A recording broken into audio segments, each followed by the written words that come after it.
श्रीहरीला जडली लहानपणापासूनच रामनामाची गोडी। बार्शीसह उदगीर भागामध्ये तब्बल 110 गावामध्ये केली रामकथा सुरू। रामायणाचार्य वैजनाथ गुट्टे यांच्यामुळेच रामनामाचा प्रसार वाढवण्यास झाली अनमोल अशी मदत। बार्शी तालुक्यातील मौजे सौंदर्य येथील रहिवासी श्रीहरी अभिमन्यू लावंड यांना लहानपणापासूनच लागली रामनामाची गोडी। बार्शीसह उदगीर भागामध्ये तब्बल 110 गावांमध्ये अखंड भावार्थ रामायण ग्रंथ पारायण सुरू केले आणि वाईट व्यसनात भरकटलेल्या तरुणांमध्ये रामनामाची गोडी निर्माण केली। आज बरेचसे तरुण या रामकथा श्रवणाने व्यसनमुक्त होऊन चांगले जीवन जगत असल्याचे दिसून येत आहे। रामभक्त श्रीहरी लावंड यांचे संपूर्ण कुटुंब हे माळकरी घराण्यातील आहे।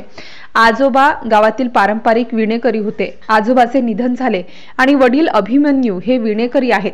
श्रीहरीला वयाच्या 12व्या वर्षापासूनच रामायणाची रामकथेची गोडी लागली आणि आपले काम सांभाळत जास्तीत जास्त वेळ हा रामकथेसाठी देतात। पुढे काही कालावधीनंतर म्हणजे 2020 मध्ये भावार्थ रामायण स्नेहीजन ग्रुपला जोडले गेले आणि रामायणाचार्य वैजनाथ महाराज गुट्टे यांच्या सहकार्याने उदगीर भागामध्ये 100 ते 110 गावांमध्ये अखंड भावार्थ रामायण कथा सुरुवात केली। रामभक्तांचाही मोठ्या प्रमाणात प्रतिसाद मिळत गेला। आजपर्यंत त्यांनी भावार्थ रामायण, श्री हरी विजय, श्री भक्ती विजय, श्री बोधली लांबरी ग्रंथ, श्री पांडव प्रताप, श्री जैमिनी अश्वमेध आदी ग्रंथांचे वाचन निरूपण केलेले आहे।